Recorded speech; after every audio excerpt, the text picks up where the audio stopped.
स्वागत है आप लोग का एक बार फिर स्टडी पॉइंट के इस ऑनलाइन प्लेटफॉर्म पे। आज के इस वीडियो सीरीज़ में हम लेकर आए हैं आप लोगों के लिए केमिस्ट्री सब्जेक्ट से 10 इम्पोर्टेंट ऑब्जेक्टिव क्वेश्चन जो बीएससी 2023 के लिए बहुत ही इम्पोर्टेंट है। तो केयरफुली आप लोग इसको समझें। और ये जो क्वेश्चन का सीरीज है ये पूरा का पूरा चैप्टर नंबर 2 से यानी कि सॉल्यूशन चैप्टर से लिया गया है। चैप्टर 2 यानी कि सॉल्यूशन चैप्टर से पूरा का पूरा क्वेश्चन लिया गया है। तो बिना देर किए क्वेश्चन शुरू करते हैं। आज के सीरीज का जो सबसे पहला क्वेश्चन है वो ये है कि किसी विलयन के अनुसंख्यक गुणधर्म का उदाहरण कौन है। हमारे पास 4 ऑप्शन है: क्वथनांक उन्नयन, हिमांक अवनमन, तापमान और परासरणी दाब। क्वेश्चन था कि विलयन के अनुसंख्यक गुणधर्म का उदाहरण कौन है। तो देखिए, अनुसंख्यक गुणधर्म का जो उदाहरण है वो क्वथनांक उन्नयन भी है, हिमांक अवनमन भी है, परासरणी दाब भी है। ये तीनों ऑप्शन जो है वो सही हो जाएगा।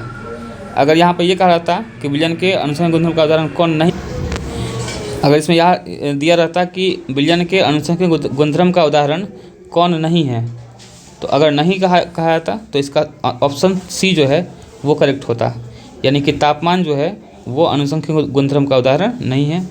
अच्छा, अनुसंख्यक गुणधर्म क्या होता है? तो जैसा कि नाम है, आप नाम से भी ध्यान दे सकते हैं। अनु मतलब कि जिससे वो बना हुआ है, और संख्या मतलब उसका संख्या। तो किसी विलयन का वह गुणधर्म जो उसके अणुओं की संख्या पर डिपेंड करता हो केवल, उसको अनुसंख्यक गुणधर्म कहते हैं। उसके रासायनिक प्रकृति पर या भौतिक प्रकृति पर निर्भर न करके केवल अणुओं की संख्या पर निर्भर करता हो, उसी को हम लोग कहते हैं अनुसंख्यक गुणधर्म। और अनुसंख्यक गुणधर्म का उदाहरण केवल और केवल यही 3 हैं। अगर हम कुल उदाहरणों की बात करें तो अनुसंख्यक गुणधर्म का जो उदाहरण है उसमें एक आता है क्वथनांक उन्नयन, जो कि हमारा ऑप्शन नंबर 1 में था। दूसरा है हिमांक अवनमन, तीसरा है वाष्प दाब का अवनमन, एंड लास्ट है परासरणी दाब। तो ये 4 टॉपिक जो हैं, ये 4 गुण जो हैं, ये अनुसंख्यक गुणधर्म का उदाहरण है। इसके अलावा कोई और अगर ऑप्शन में मिलता है आप लोगों को तो आप उसको अनुसंख्यक गुणधर्म नहीं मानकर बना सकते हैं। तो बढ़ते हैं नेक्स्ट क्वेश्चन नंबर 2 की ओर। क्वेश्चन नंबर 2 है कि निम्न में से किसका वाष्प दाब अधिक होता है। तो वाष्प दाब के बारे में आप लोग को बताया गया था कि सपोज एक बर्तन है, इस बर्तन में केवल पानी ले रहे हैं और दूसरे बर्तन में पानी के साथ कुछ और ले रहे हैं, दूसरे बर्तन में पानी के साथ कुछ और ले लेते हैं, सपोज पानी और चीनी। अगर हम गर्म करना शुरू करें तो जिसमें केवल पानी होगा वो मतलब कि केवल पानी जो होगा, यानी कि अगर केवल विलायक है तो ये विलायक जो है बहुत जल्दी गर्म हो जाएगा। कारण यह है कि जो हम तापमान दे रहे हैं उसके पास केवल एक ही काम है, पानी को गर्म करना। लेकिन इस वाले में जब हम तापमान देंगे तो इस तापमान का कुछ हिस्सा चीनी को घुलाने में खर्च हो जाएगा और शेष हिस्सा ही इसको गर्म कर पाएगा। तो इसका वाष्प दाब जो है, यानी कि पानी और चीनी यानी विलयन का जो वाष्प दाब है वो कम हो जाएगा। तो वाष्प दाब के मामले में विलायक का जो वाष्प दाब होता है वो विलयन से अधिक होता है। तो इस क्वेश्चन के अकॉर्डिंग इसका सही जवाब क्या हो जाएगा? विलायक का, यानी विलायक का जो वाष्प दाब होता है वो हमेशा अधिक होता है विलयन से। ठीक है, तो क्वेश्चन नंबर 2 का सही जवाब ऑप्शन नंबर ए है। नेक्स्ट बढ़ते हैं क्वेश्चन नंबर 3 की ओर। नेक्स्ट क्वेश्चन है क्वेश्चन नंबर 3 कि जिस विलयन का परासरणी दाब अधिक हो उसे क्या कहते हैं।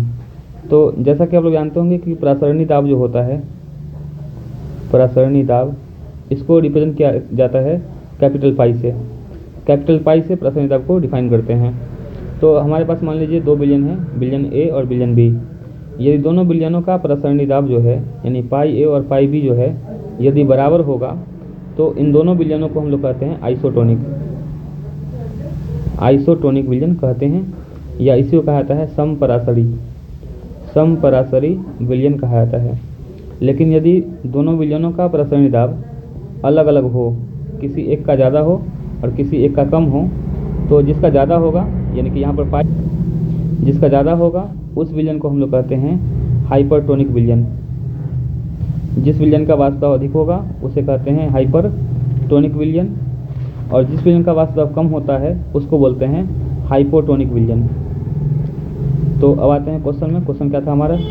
क्वेश्चन था कि जिस विलयन का परासरणीय दाब अधिक हो उसे क्या कहते हैं? तो अधिक वाले को कहते हैं हाइपरटोनिक विलयन, यानी ऑप्शन नंबर बी जो है वो करेक्ट आंसर है इसका। नेक्स्ट चलते हैं क्वेश्चन नंबर 4 पर।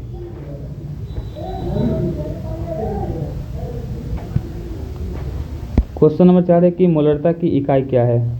तो अगर हम गौर करें कि मोलरता का डेफिनेशन क्या था, तो मोलरता का परिभाषा था कि प्रति लीटर विलयन के आयतन में, प्रति लीटर विलयन के आयतन में घुले हुए विलय के मोलों की संख्या को मोलरता कहते हैं। तो मोलरता का जो डिफिनेशन है या जो फार्मूला है वो ये है कि प्रति लीटर विलयन के आयतन में घुले हुए विलय के मोलों की संख्या को मोलरता कहते हैं।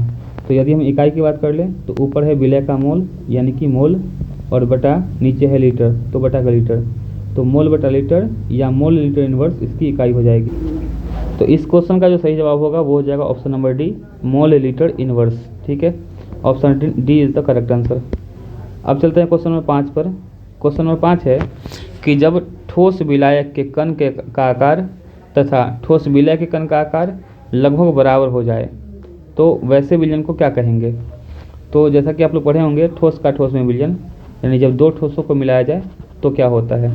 तो इसमें आप लोग पढ़े होंगे कि जब विलायक के कण का आकार और विलय के कण का आकार, सपोज कि ये विलय का कण है और ये विलायक का कण है, यदि इन दोनों को मिलाए, मान लीजिए ये पहले से विलायक पहले से डाला हुआ है, ये विलायक का कण है। देखिए ऐसे कंडीशन में जब हम विलायक में विलय को मिलाएंगे, यानी इस वाले पोर्शन को अगर इसके अंदर डालते हैं तो इसके अंतरालेशन अप्रोच तो करेगा नहीं। तो करना ये होगा कि जब हम विलय मिलाएंगे तो विलायक के कण को यहाँ से रिप्लेस कर देगा और इस जगह पर विलय का कण आके एडजस्ट हो जाएगा। ऐसी घटना को हम लोग बोलते हैं, ऐसे विलयन को हम लोग कहते हैं प्रतिस्थापनात्मक ठोस विलयन। चूँकि विलय का जो कण है वो विलायक के कण को प्रतिस्थापित कर दिया, इसलिए विलयन का जो नाम होगा वो हो जाएगा प्रतिस्थापनात्मक ठोस विलयन। Option A is the correct answer. तो नेक्स्ट चलते हैं क्वेश्चन नंबर 6 पर। क्वेश्चन 6 है कि किसी विलयन के आदर्श होने के लिए द्विअंगी विलयन के किस नियम का पालन करना विलयन के लिए अनिवार्य है? तो जैसा कि आप लोग को मालूम होगा कि जब भी हम द्रव में द्रव को मिलाते हैं तो द्रव में द्रव का जो विलयन होता है उसी को हम लोग कहते हैं द्विअंगी विलयन। और द्विअंगी विलयन के लिए जो नियम दिया गया था वो किसने दिया था? रॉल्ट ने। तो रॉल्ट जो है ये इसका सही आंसर जो हो जाएगा वो हो जाएगा रॉल्ट का नियम। नेक्स्ट चलते हैं क्वेश्चन नंबर 7 पर। क्वेश्चन नंबर 7 है कि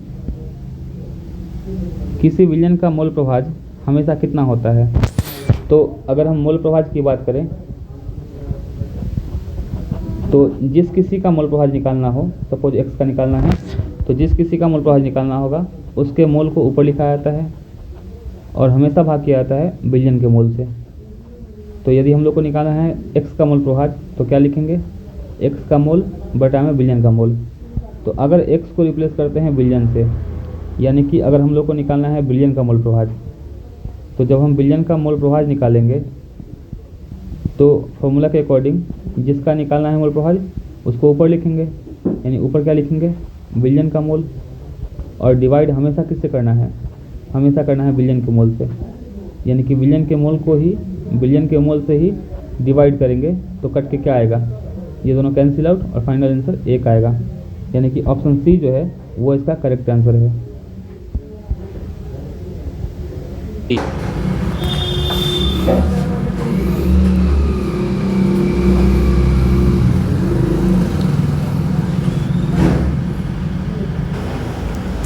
नेक्स्ट है क्वेश्चन नंबर 9 कि कोई भी द्रव जिस ताप पर जमने लगता है उस ताप को क्या कहते हैं?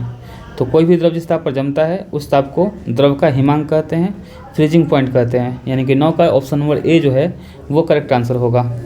नेक्स्ट है क्वेश्चन नंबर 10 और आज का लास्ट क्वेश्चन है कि जब विलयन का निर्माण द्रव एवं वाष्प दोनों में समान रूप से होगा तो उसे क्या कहेंगे? तो जब विलयन का निर्माण द्रव और वाष्प दोनों में समान होगा तो वैसे को हम लोग कहते हैं एज़ोट्रोपिक मिश्रण। Option number C is the correct answer. तो ये था आज का हमारा 10 क्वेश्चन जो कि बिहार बोर्ड के दृष्टिकोण से बहुत ही इम्पोर्टेंट था। आप लोग इसका ध्यान रखें, ठीक है। धन्यवाद।